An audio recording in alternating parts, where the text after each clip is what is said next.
रुपए वाले मसले पर जो सवाल थे उसका जवाब बहुत सिंपल सा बनता है। सवाल नंबर 1, बिना डॉक्यूमेंट आपके पास हुए कोई पंगा अभी फिलहाल बैंक वालों से लोगे तो अपने रिस्क पर लेना।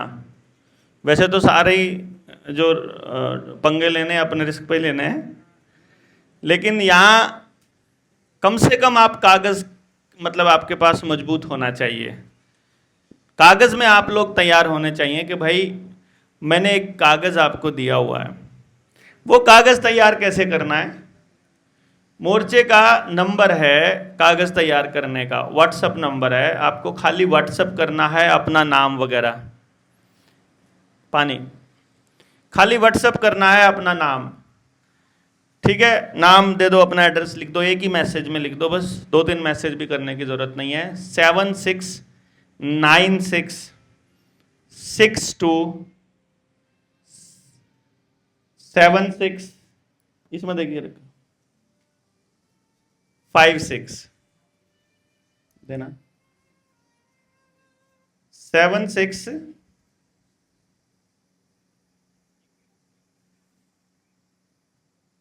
7696627656 76 96 62 76 56 इस नंबर पे व्हाट्सएप कर देना है। ऑटोमेटिक एक मैसेज आएगा आपके पास रिप्लाई में। उस रिप्लाई में 2 लिंक दिए हैं बड़े लेवल पर। लिंक नंबर 1, फॉर्म कैसे भरना है उसकी वीडियो दे रखी है, किसी से पूछने की जरूरत नहीं है, किसी के ऊपर निर्भर होने की जरूरत नहीं है। वो वीडियो सुनो, कॉपी पेन लेके मेन पॉइंट नोट कर लो। लिंक दिया हुआ है फॉर्म का, वो फॉर्म भर दो, सामने लोन वाले डॉक्यूमेंट रखे हो और वो वाला फॉर्म भर दो। 2 काम तो मुश्किल नहीं है। आपके पास एक आवेदन आ जाएगा, उस आवेदन को किस किस को भेजना है, कैसे कैसे भेजना है, वो सारा लिखित में आ जाएगा, आपके व्हाट्सएप पे आ जाएगा। कोई इसमें कुछ लगा तो नहीं? आओगे, वो डॉक्यूमेंट आएगा, वो डॉक्यूमेंट अपने उनको भेज दो और उसको याद कर लो वो जो डॉक्यूमेंट आपके पास आया है। साथ में आपके पास ये किताब है, ये जो किताब है लूट की व्यवस्था के विरुद्ध उलगुलान, ये वाली किताब। इस किताब में कानूनी पहलू दिए हुए हैं, पहले उनका जो बेसिक स्ट्रक्चर दिया हुआ है इसको समझ लो, और जो हमने आवेदन में लिखा है उसका बेसिक स्ट्रक्चर समझ लो। रुपए वाली जो किताब है उसका नया मॉडल आ जाएगा, वो भी आपको मिल जाएगी। मतलब अगर आपने आवेदन दिया हुआ है, हमने क्या रखा है इसका, जैसे मैं आपको बताऊं कि हमें लोग डोनेशन तो देते ही हैं, मदद तो करते ही हैं। वो मदद जो है वो इस फॉर्म में जाए लोगों के पास कि उनके पास भी कोई दस्तावेज हो, उसके जैसी कोई बात नहीं है कि एक लिमिट से ऊपर कोई हमको अगर डोनेट कर रहा है, मान लो 1100 रुपये से ऊपर कोई डोनेट कर रहा है तो हम उनको ये बुक दे रहे हैं। कोई 2200 रुपये कर रहा है तो उसको हम 2 दे रहे हैं कि लो आप किसी और को भी दे देना। इस तरह से हम लोग इसको मॉडल को लेकर के चल रहे हैं। अगर आपने भी आवेदन लगाया, आवेदन लगाने का कोई पैसा नहीं है, पर आपके पास समझ तो होनी चाहिए ना। वो समझ आपको कोई आकर के तो ट्यूशन पढ़ाएगा नहीं, कोई आके तो बताएगा नहीं, वो डॉक्यूमेंट आपके पास हैं। बस जो हाई कोर्ट में लगाना है उसकी तैयारी के लिए हम ज़्यादा से ज़्यादा लोगों को इकट्ठा कर रहे हैं। जो लोकल लेवल पर आपको लड़ना है वहाँ आपको, वो मास्टर जी ने आपको बिल्कुल क्लियर बताया था कि भैया जी आपके पास समझ है तो पुलिस वाले भी आपसे डरते हैं और बैंक वाले भी आपसे डरते हैं। नॉलेज होना चाहिए बस आपके पास।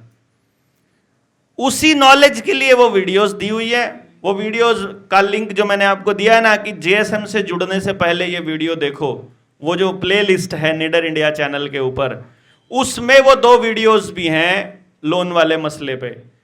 रिकवरी वाला ये पूछे तो क्या करना है, ये पूछे तो क्या करना है, ऐसा बोले तो क्या बोलना है, सब दे रखा है।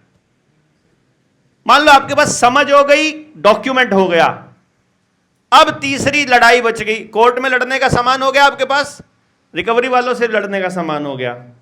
तीसरी लड़ाई है जुडिशरी वालों के साथ कि कोर्ट ने ऑर्डर दे दिया, एसडीएम ने, तहसीलदार ने, पुलिस वाले आकर आपके घर का कब्जा तोड़वाने लगे।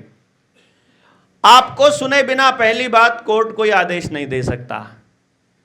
यदि कोर्ट ने आदेश दिया है तो वो मतलब आप समझो थर्ड पार्टी आदेश है, उसको वो मान्य ही नहीं होता है, उसको ऊपर वाली कोर्ट में चैलेंज किया जा सकता है कि मेरा पक्ष सुने बिना कोर्ट ने आदेश दे दिया है। और अब उस आदेश की अनुपालना में पुलिस वाले आए हैं। आपके पास दो रास्ते हैं, कानून का सहारा ले लो या फिर पुलिस वालों के हिसाब से चल लो। कानून क्या कहता है कि जब तक किसी मसले पर, भाई जब तक किसी मसले पर निपटारा पूर्ण रूप से नहीं हो जाता, जो आवेदन करता है, जिसने लोन लिया है, उसे कोई डिस्प्यूट है, उसके डिस्प्यूट का समाधान किए बिना कोई कार्रवाई नहीं हो सकती जब तक, यह कानून कहता है। इसका मतलब आपने आवेदन लगा दिया तो आपने सवाल खड़ा कर दिया ना, तो जब तक आपको संतुष्ट नहीं कर लेता बैंक को आपके घर पर कब्जा करने का अधिकार ही नहीं है। हमने उसको फंसा दिया ऐसी कुंडी में। लेकिन फिर भी एसडीएम आपके घर पर ताला लगाने का आदेश यदि दे देता है तो वो प्योर गुंडागर्दी और ताकत का नशा है। उसका इलाज समाज है। आपको अपने पड़ोस समाज को समझाना पड़ेगा कि भाई ऐसे ऐसे करके बात है, ये मसला है, कोर्ट ऐसे, ये जज ये जो तहसीलदार है ये मिला हुआ है उससे, बैंक वालों से रिश्वत खा के, मेरी रिक्वेस्ट इतनी सी है बैंक वालों से कि मेरे सवाल का कानून सम्मत विधि पूर्वक जवाब दे दो और मेरे से सारे पैसे ले लो, मैं पैसा देने से मना नहीं कर रहा। और बैंक जवाब नहीं दे रहा। भाई जवाब नहीं दे रहा तभी तो खोट है ना उसमें। मेरी बस इतनी मदद कर दो कि मेरे साथ खड़े होकर आपने पुलिस वालों से, तहसीलदार से इतना ही तो कहना है कि भाई जवाब दे दो 1 हफ्ते में और पैसे ले लो, हम दिलाएंगे पैसे, कि नहीं? समझ गए ना? अब अगर वो भी नहीं करता है तो फिर उनकी पुलिस बल से ज्यादा हमारे पास संख्या बल होना चाहिए। क्यों? उनकी पुलिस से ज्यादा संख्या बल हमारा होना चाहिए। और यदि वो भी नहीं है, भाई हमारे साथ तो कोई पड़ोस वाला सुनता ही नहीं है, कुछ नहीं करता है, अगर वो भी नहीं है तो उनको ताला लगा लेने दो और रात को मेल करके रात को तोड़ लो। मकान का आपके पास ही है कब्जा। ऐसे ऐसे करके हजारों की संख्या में मकान के ताले अपने लोग घरों में रह रहे हैं, जिनके घरों पे 4 साल से ताला लगा था। कोई एक साथी यहां भी आया हुआ है, 4 साल से ताला लगा था, किसका था? अब तोड़ के आप घर में रह रहे हो ना? अच्छा, आप अभी नहीं गए हो, किनका था वो जिन्होंने तोड़? आप कितने दिन तक लगा रहा था? 1 साल लगा रहा, 1 साल अब ताला ही लग गया, जब घर से बेघर ही कर दिए। अब जब समझ आई तो तोड़ के अपने घर में रह रहे हैं?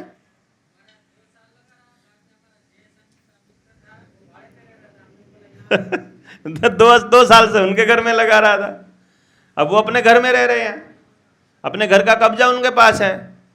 और ये लड़ाई हम यकीनन जीतेंगे। देखो गुंडागर्दी का तो इलाज देखो संख्या बल है, उसमें तो मैं भी कुछ नहीं कर सकता, उसमें जेएसएम कुछ नहीं, उसमें ये उलगुलान की किताब थोड़ी ना उनके मुंह पे मारेंगे। ये तो दिखा ही सकते हैं। अब वो अनपढ़ आदमी है तो उनको नहीं आता समझ में, बेवकूफ लोग हैं या फिर लालची लोग हैं जो पैसे का खा करके गलत काम कर रहे हैं, एसडीएम, तहसीलदार, पुलिस वाले। तो उसमें भाई हमारी क्या गलती है बताओ?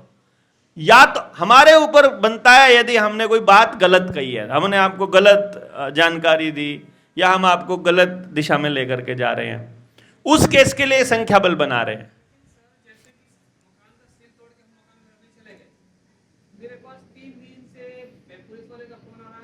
भाई आपने आवेदन लगाया?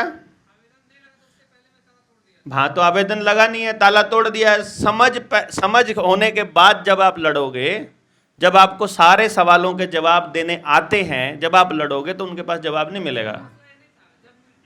बाद में बता दो, बाद में लिख देना ना, बता देना, जिक्र कर लेना, कंटिन्यूसली बात हो जाए पूरी। उनसे हो गई थी बात, हाँ तो बस फिर वो कन्वर्सेशन हो जाएगा ना 1 by 1। अभी तो पूरा मसला पूरा डिटेल में चल रहा है। वो एक केस है जो आपने बोला है, या आप अपना केस बता रहे हो ना? सबका नहीं हो रहा है यार, आप आज आए हो, ये मोर्चा 4.5 साल से लगा हुआ है।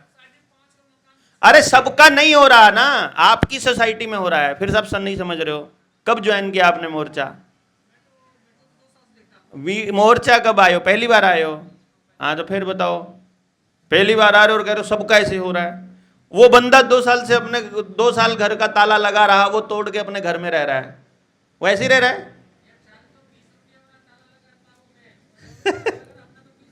अब 20 रुपए वाला ताला लगता है इनका कि तोड़ के दिखाओ कोई। वो इतने मोटे लगा के गए थे, ये ऐसा पतला लगाता है कि तोड़ के दिखाओ कोई।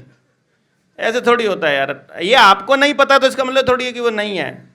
समझ लिए बिना जब आप लड़ोगे ना तो मुंह की खाओगे। समझ लेकर जब लड़ोगे तो आपको मालूम होगा कि आप फुट पर क्यों आए। लोग बहाना ढूंढते हैं, किसी तरह कसूरवार देवेंद्र को ठहरा दो। लोग बहाना ढूंढते हैं कि डॉक्यूमेंट पढ़ा नहीं है, किताब पढ़ी नहीं है, मसला समझा नहीं है, लोन को समझा नहीं है, कानून को जाना नहीं है, किताबें पढ़ी नहीं है। हम चाहते हैं लोग खड़े हो जाएं कि आ जाओ मेरे साथ 10 आदमी आकर के, और बस वहां लट के दम पर ताला नहीं लगने देना। ये नहीं, हम कह रहे हैं कि देश चलेगा लॉ ऑफ द लैंड से। हम भी कानून का पालन करना चाहते हैं, हम कर रहे हैं और हम करते आ रहे हैं। और हमारी बात यह है कि तुमको भी कानून का पालन करना चाहिए। बस उनको कानून बताने वाला कोई नहीं है, आपको बताने वाला कोई नहीं था, अब आपके पास हथियार आ गया है। तो जो गुंडागर्दी का इलाज है ना, वो पब्लिक है। अभी हम 1 लाख लोग क्यों कह रहे हैं? पूरे हरियाणा में हरियाणा पुलिस और जितनी भी रिजर्व्ड पूरी फोर्स है जो हरियाणा की है, वो 77,000 है टोटल नंबर, 77,000। यानी हर थाने का हर पुलिस कर्मचारी, जेल को मतलब जो भी पुलिस में लगा हुआ बंदा है, पीसीआर पे, थाने में या सिक्योरिटी में कहीं पर भी, अगर वो सारों को एक जगह इकट्ठा करो तो 77,000 बनता है। और हमारे पास हम कितनी बात कर रहे हैं जनता सरकार मोर्चा के? 1 लाख लोग। 1 लाख लोग जब विद फैमिली वहां खड़े होंगे तो कितने बनते हैं? कम से कम 3 लाख और उससे ज्यादा 4 लाख। जो विद फैमिली वहां खड़े होकर के 77,000 की औकात क्या है फिर? और फिर वो फैमिलीज अपना हिसाब मांगेंगी उनसे। तब हम ये डिक्लेयर करेंगे कि भाई ये बात का जवाब दिए बिना, जिस घर के बाहर जनता सरकार मोर्चा लिखा हुआ है ना, उस घर पे कोई बैंक कब्जा नहीं करेगा, बात खत्म। फिर वही जनता सरकार मोर्चा का लोगो लगना ही बहुत है, फिर आवेदन की जरूरत नहीं है। हैं? ये कब तक चलेगा? जब तक आप ईमानदारी से संगठित रहेंगे और दूसरे लोगों को 1 लाख का 2 लाख बना लोगे, 2 लाख का 4 लाख बना लोगे, 4 लाख का 10 लाख बना लोगे, तो कानून में बदलाव करके इनकी गुंडागर्दी को रोका जा सकता है।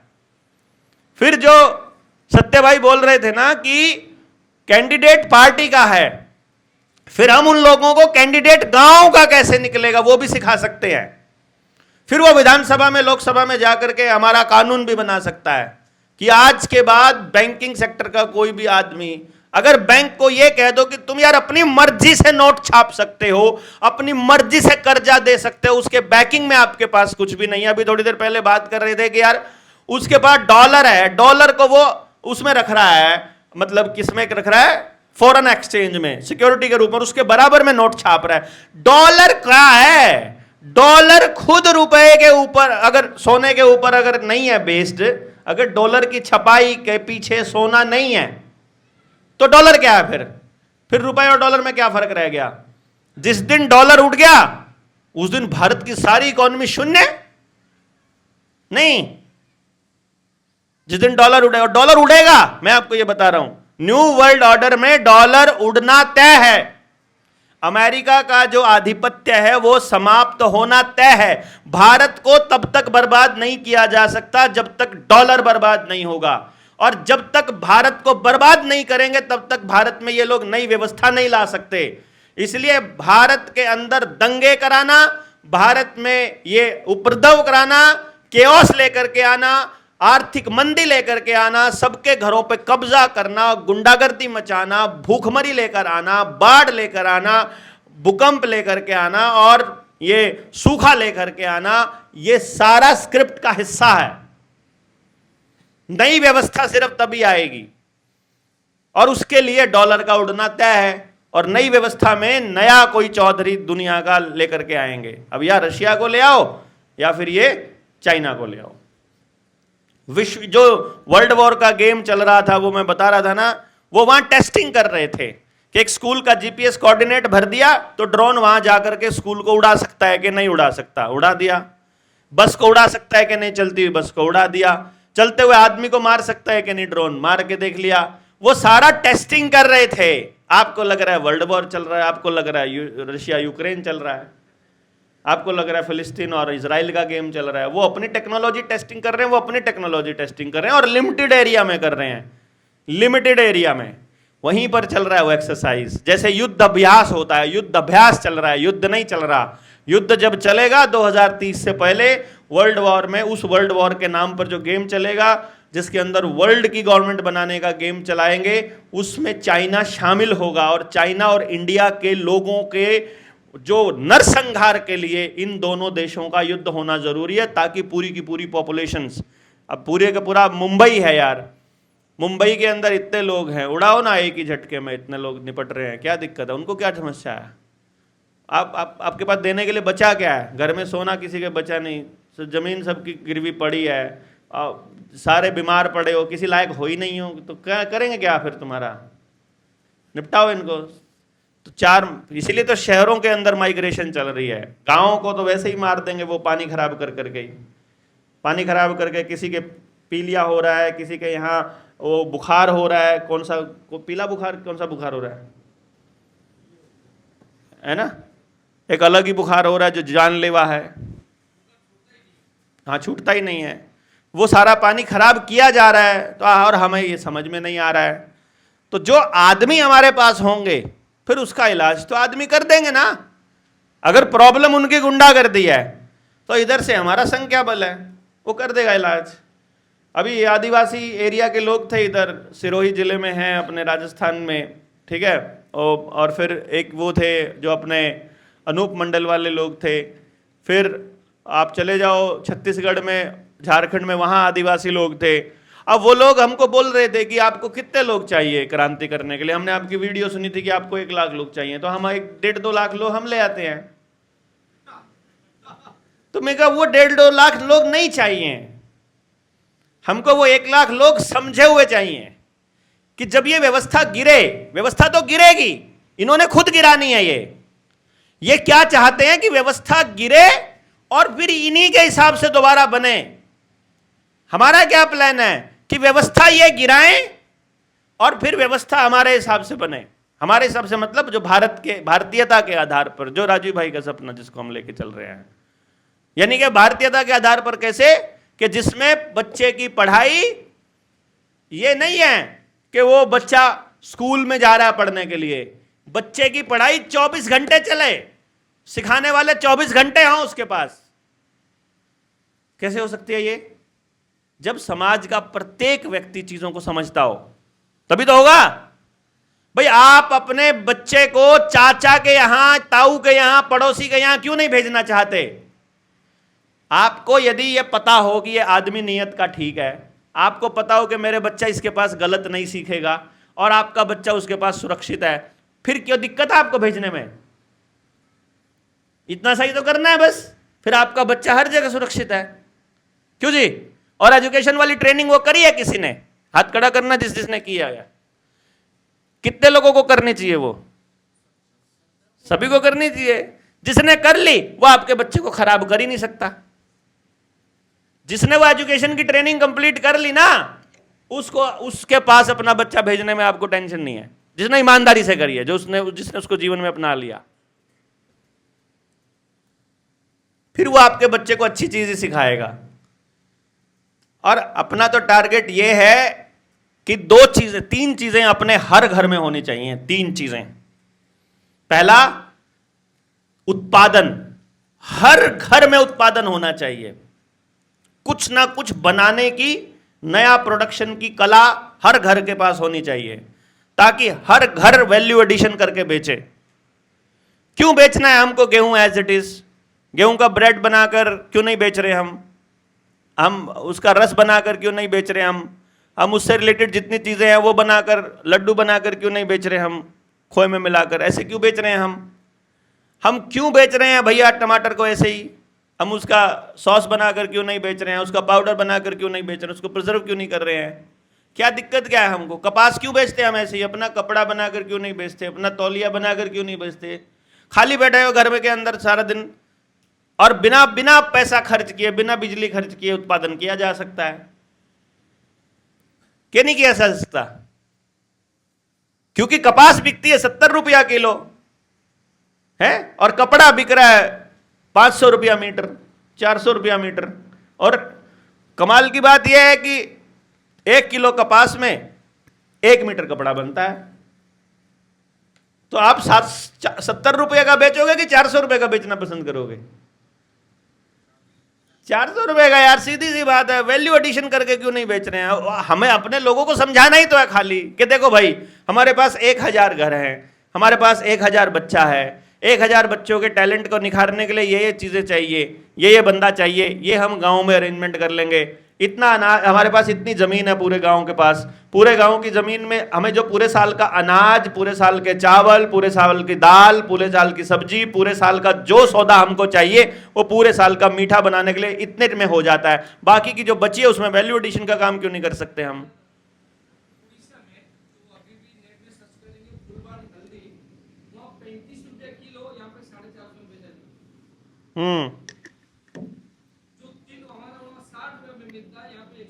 मैं कह रहा हूं आप जाकर के देखोगे, आपको एक एक चीज का वैल्यू, उनको सिर्फ पैकेट में पैक करने का वैल्यू है वो।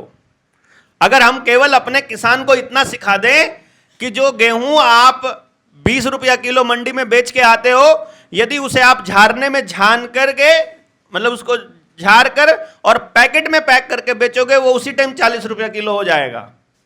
1 किलो का पैकेट बनते ही 40 रुपया किलो हो जाएगा।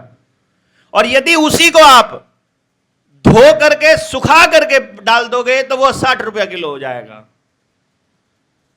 इतना ही तो समझाना है बस खाली है। उसका दलिया बनाकर बेच दोगे तो 150 रुपया किलो हो जाएगा। उसका ब्रेड बना के बेच दोगे 180 रुपया किलो हो जाएगा। सड़ा दोगे उसको तो 180 रुपया किलो हो जाएगा।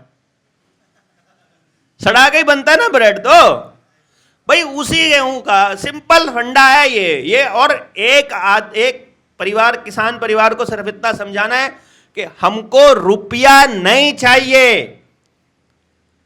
हमें रुपया नहीं धन चाहिए, धन। और वो धन भी समझाना जरूरी है। इसलिए रुपए का कॉन्सेप्ट हमने बीच में घुसाते हैं हम लोग। इसलिए नहीं घुसाते कि हमको कोई कर्जे वालों की बहुत चिंता है। कर्जे वालों की चिंता नहीं है हमको ये पता है कि वो आदमी जो फंसा हुआ है उसमें उसकी गलती है ही नहीं, व्यवस्था ने सारा गेम रच रखा है। और जब तक गांव का आदमी असली रुपए को नहीं समझेगा, असली धन को नहीं समझेगा, तब तक वो अपनी मुक्ति का साधन नहीं निकाल सकता। तब तक उसे लगेगा बैंकों के बिना तो मर ही जाएगा। वहां तक जाना है हमको। जैसे आज एक साथी बोल रहे थे कि हमने आपकी 1800 वीडियो सुनी है। कौन बोल रहे थे वो? कि 1800 प्लस वीडियो सुनी है, और आज जो आप यहां बोल रहे थे वो बिल्कुल अलग था, उसमें 1800 से प्लस था। तो वो क्यों था? क्योंकि अब हम नेक्स्ट लेवल के लोग यहां बैठे हैं। जैसे ही आप इससे नेक्स्ट लेवल पे जाओगे, आपको नेक्स्ट लेवल माल मिलेगा। गोदाम में कोई कमी नहीं है, माल बहुत है अपने पास, आप खाली लेने वाले बनो, ठीक है ना? और क्यों? क्योंकि वो प्रैक्टिकल समझ डेवलप हुई पड़ी है, तो हमें मालूम है, और हमने करके देखा है, हमने होते हुए देखा है, हमने हुआ देखा है। ऐसे गांव हैं भारत में जहां एक भी ताला नहीं है, जहां घर पे कभी कुंडी नहीं लगती है और आज तक चोरी नहीं हुई है। ऐसे गांव की बात कर रहा हूं, ऐसे गांव हैं जहां एक भी मोबाइल नेटवर्क नहीं आता है और बिना मोबाइल के जिंदगी बहुत खूबसूरत, और बिजली नहीं है, बहुत खूबसूरत जिंदगी जी रहे हैं। ऐसे गांव हैं जहां हर घर में लाइब्रेरी है, हर घर में लाइब्रेरी, कि एक किताब लेके आते हैं तो किताब लेके जाते, कि तुम एक किताब लेकर एक किताब दे जाओ। जैसा स्कूल आपको चाहिए वैसा स्कूल ऑलरेडी मॉडल है अवेलेबल। जैसे बच्चे आपको चाहिए वैसे बच्चे ऑलरेडी तैयार करने की मतलब जगह हैं। जिस तरह का जीवन आप जीना चाहते हो, आपको नंगे लोग देखने आज भी अवेलेबल हैं, आदिवासी जो कपड़े नहीं पहनते हैं, आज भी आपको ऐसे लोग मिलेंगे। तो और वो उनके जीवन को जाकर के आप देखोगे, आपको पता चलेगा कि आदमी ने कपड़े पहन के क्या खोया है, पता नहीं चलेगा आपको। आदमी ने पकाना खाना चालू किया, जब तक पकाना चालू किया तब से उसने क्या खोया है? वो तो चीजें जब समझ में आ जाएंगी तब आएंगी, जब क्लैरिटी आएगी। वो उन पे जाने की जरूरत अभी तब पड़ेगी जब हमें ये बेसिक चीजें समझ। अभी तो बेसिक लेवल पे ही हम लोग समझ नहीं रहे। अभी तो हमें ये लगाई दे रहा है कि लड़ाई ये है, जो लड़ाई है ना, वो तो अभी तक हमने बोली ही नहीं है। यहां पे तो मैं बोला ही नहीं हूं। ये प्योर स्पिरिचुअल लड़ाई है, प्योर आध्यात्मिक लड़ाई है, ये भौतिक लड़ाई नहीं है। उनका अटैक आपके व्यवस्था इस धरती पर, मतलब आपकी जमीनों पर, आपके इन चीजों पर नहीं है। उनका अटैक आपकी पाइनियल ग्लैंड पे है। इस चीज को अभी तक मतलब उन लोगों ने छुपाया हुआ है आपसे कि आपकी समझ को ही मार दिया, समझ ही पैदा ना हो। समझ इतना समझाने के बाद भी नहीं समझ में आ रहा है, क्योंकि ये कैल्सीफाई हुई पड़ी है, इसके ऊपर परत जमी पड़ी है पीनियल ग्लैंड पे। जिस दिन ये उतरेगी उस दिन ऐसे मतलब रात को आपने भाषण सुने, इतनी स्पीच सुनी, कुछ समझ में नहीं आ रहा है। एक दिन अचानक से सुबह खुली नींद और सब समझ आ गया। बनी आप में से किसी के साथ ऐसी? मोर्चे के साथ थी बनी ऐसी? हाथ खड़ा करना, किस किस के साथ ऐसा बना है? ये इनके साथ हुआ पड़ा है। ये एक ही रात सो के आएगा समझ में, सुनकर नहीं आएगा। नीचे कौन कौन कनेक्ट हुए थे उस दिन? आए थे पिछली मीटिंग में? हाथ खड़ा करना, नीचे जो कनेक्ट हुए थे। तो उसके बाद तो समझ आ गया होगा सारा कुछ, उसका तो टेंशन ही नहीं है ना। मतलब वो सारा कुछ अपने आप आ जाता है। इसीलिए मैं ये कहता हूं, ये समझने की लड़ाई ऐसे टक से आएगा समझ, सोल्यूशन भी, प्रॉब्लम भी, ठीक कैसे करना है, कौन कौन आदमी चाहिए, सब दिखेगा। ऐसे आंख बंद करते ही सब दिखेगा, कोई टेंशन नहीं है, कोई दिक्कत नहीं है। समझे? इसलिए इसको बहुत बड़ी लड़ाई मान करके चलने की जरूरत नहीं है। सिंपल काम है। आपकी बहुत बड़ी जिम्मेदारी कोई नहीं है। आपकी जिम्मेदारी केवल इतनी सी है कि आपको ये सच में यदि लगता है कि ये लड़ाई मतलब आप सच में लड़ना चाहते हैं, तो बस इसके लिए बात करनी है। आपने बात करनी है, खाली बात।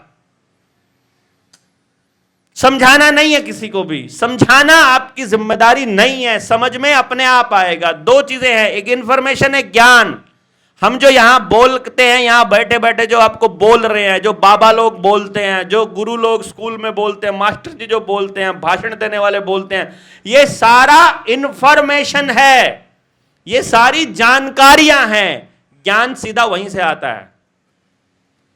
और वो जब तक आपकी ये वाली आंखें बंद नहीं होंगी तब तक नहीं आएगा वो। ठीक है ना? तो ये वाली आंखें बंद करने के लायक आप बनोगे, उसके लिए कंडीशन है पहली कि आपको अपने आप को मारना पड़ेगा। आपको ये सोचना नहीं पड़े, आपको ये सोचना है कि आप हो ही नहीं, समझो। यानी आपको अपने लिए नहीं करना है कुछ। आप अपने बच्चे को केंद्र में रख कर लो, अपने परिवार को केंद्र में रख के कर लो, अपने पड़ोस को केंद्र में रखकर, अपने गांव को केंद्र में रखकर, अपने देश को केंद्र में रखकर, एनीवन बट यू, अपने आप को छोड़कर बाकी किसी के लिए करना चालू कर दो। किसी के लिए भी, अपने आप को छोड़कर, बस कि मेरे को नहीं करना अपने लिए कुछ भी, मुझे इसके लिए करना है कि इसके लिए हो जाएगा तो मेरे लिए भी हो ही जाएगा। जिस दिन आपने इस कॉन्सेप्ट पे काम चालू कर दिया, जिस दिन आपने इसके ऊपर काम चालू कर दिया, उसी दिन आपका वो जानकारी से फिर ज्ञान की तरफ आपका रास्ता चालू हो जाएगा। और फिर आपको कुछ बताने की जरूरत नहीं, देवेंद्र बल्हारा के पास आने की जरूरत नहीं, फिर आपको सब मालूम होएगा। फिर किसी के पास जाने की जरूरत नहीं है। फिर आपको खाली एक पॉइंट मिला और आपको उस पॉइंट के बारे में जानकारी है। तो उसके लिए शुरुआत में आपको अपने आप से बाहर निकलकर किसी से बात करनी पड़ेगी, स्पेशली उससे या उसके लिए जो आपको रिटर्न में कुछ नहीं दे सकता। समझ गए भाई? मुझे उसकी मदद इसलिए कर देता हूं ताकि वो भी मेरी मदद करेगा ना। आप जिसकी मदद करो ये सोचकर मदद करनी है कि वो वापस आपकी कोई मदद नहीं कर सकता। बिल्कुल ये सोचकर कि मैंने इसकी मदद करनी है क्योंकि मैं मदद करना चाहता हूं, क्योंकि उसकी मदद करनी चाहिए, क्योंकि ये करने का काम है। बस इतना सा मन में होना चाहिए और करके छोड़ देना है। ये नहीं सोचना है कि भाई मैंने तेरी मदद करी थी, तू एक दिन एक मीटिंग में तो आ ही सकता है ना। उसको खाली खबर करनी है कि भाई मीटिंग हो रही है, बस सब लोग आ रहे हैं, तुम भी आ रहे हो क्या। ये नहीं कहना तुमको आना है, ज्यादा से ज्यादा कहो तो इतना कहिए तुमको भी आना चाहिए, अच्छा लगेगा, लेकिन पुश नहीं करना, जबरदस्ती नहीं करनी। भीतर में खुद हमारे भीतर आने की लगन नहीं है, तब तक हमें उस व्यक्ति को बुलाकर भी कुछ नहीं करना है। वो बुलाने के बाद भी यहाँ नहीं बैठेगा, वो बाहर बैठेगा, यहाँ बैठेगा तो डिस्टर्ब करेगा, बाहर बैठेगा तो कुछ और करेगा। कहने भर को यहाँ हमको हाजिरी रजिस्टर में एंट्री करके ज़्यादा संख्या का कुछ नहीं करना, हम कुछ कर ही नहीं सकते उस संख्या का। हमको कोई पब्लिक को डराना थोड़ी है, किसी को हमको कोई सत्ता थोड़ी गिरानी है, हमको कोई सरकार थोड़ी गिरानी है, हमको कोई सरकार थोड़ी बनानी है, नहीं समझे। जो करना है उसके लिए समझ वाले लोग चाहिए, और समझ वाले आदमी को आपको खाली जानकारी देनी है। तो आपको जो यहां से जो आपको बन के जाना है, इस जगह से जो बनकर जाना है, वो जानकारी प्रेषित करने का यंत्र बनना है आपको बेसिकली, कि यार इस मोर्चे के लोग, इस विचारधारा वाले लोग इस विषय पर यहां इकट्ठे हो रहे हैं, बस ये जानकारी बता दो। जो व्यक्ति आना चाहे आ जाएगा, अपने आप आए, अपने आप जो आएगा वही हमारे काम का है। जिसको लाना पड़ेगा, जिसको जबरदस्ती करनी पड़ेगी, वो अभी हमारे काम का व्यक्ति नहीं है। उसको सिंपल फंडम मतलब एकदम से मान के चलो आप। तो यहां जो हमारे पास जो अभी तक जो मैंने महसूस किया है सबसे बड़ी कमी हमारे बीच में है, वो है कि हमारी बात और जानकारी ही नहीं पहुंच रही है आगे तक, कि भाई ऐसा करके कोई कार्यक्रम हम लोग कर रहे हैं। जैसे आप लोगों में से बहुत से लोग हैं जिन्होंने जो कहते हैं कि हम इतने साल से सुन रहे हैं, वो रैंडम आई हुई वीडियोस को सुन रहे हैं। रेगुलर जो मैं बता रहा हूं उसको अगर सुन लिया होता तो आज आप सारे लोगों के पास सारी समस्याओं के समाधान का पूरा चिट्ठा होता, और आपके सवालों का जो लेवल है वो बहुत ऊंचा होता, और मैं उसी लेवल की फिर बात करता। और वो जो मैंने लिंक दिया है, बोला है आपको, निडर इंडिया चैनल के ऊपर जो प्ले लिस्ट है जिसका नाम है जेएसएम से जुड़ने से पहले ये वीडियो देखो।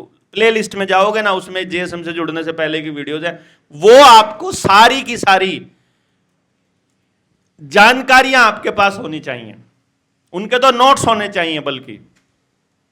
और जब आप गांव में जाओगे ना, आपके पास हर सवाल का जवाब होगा, इसकी गारंटी मैं देता हूं। अगर आपने वो सुन लिया तो आपके पास कोई भी ऐसा सवाल नहीं होगा जो अटक जाएगा, और जहां आप नहीं अटके वहीं आप कामयाब हो, वहीं लोग जुड़ना चालू हो जाएंगे। तो ये जो ऊर्जा एक दूसरे से आपको यहां मिली है, इसको एक साधारण बात नहीं माननी है आपने। हम कल पूरा टीम बिल्डिंग बना करके और पूरा इसको कैसे आगे तक लेकर के जाएंगे, आपके ज़िले में क्या क्या इश्यूज़, मतलब कैसे इश्यूज़ बनाने हैं आपको, कैसे टीम बिल्ड करनी है, कैसे इस बात को आगे बढ़ाना है, ये हम विषय बात करेंगे। रात को ग्रुप डिस्कशंस होंगे, आपने जितने भी आपके इश्यूज़ हैं उनके ऊपर डिस्कस होगा। जितने सवाल हैं वो हाउस में रखे जाएंगे कि ये सवाल आए हैं निकल करके, क्योंकि उन सवालों के जवाब आपको मिलने चाहिए बेसिकली। मैंने जितने भी लोग हैं आपने वाले, डॉक्यूमेंट जिनका नहीं बनाया वो मैंने बता दिया है, और जिस पोजीशन में आपका घर का या पर्सनल लोन वाला इशू है उस पर भी मैं चर्चा कर चुका हूँ। आप देखेंगे डिस्कस करेंगे तो वो मैं ऑलरेडी बता चुका हूँ। सब जितने मसले, जितने संभावित मसले हैं आपके लोन से रिलेटेड, उन सब पे लंबी चर्चाएं हो चुकी हैं। फिर भी जो रह जाएंगे उसको भी जरूर कवर करेंगे। हमें कोई ऐसा साथी छोड़ना नहीं है कि वो दिक्कत में हो और हम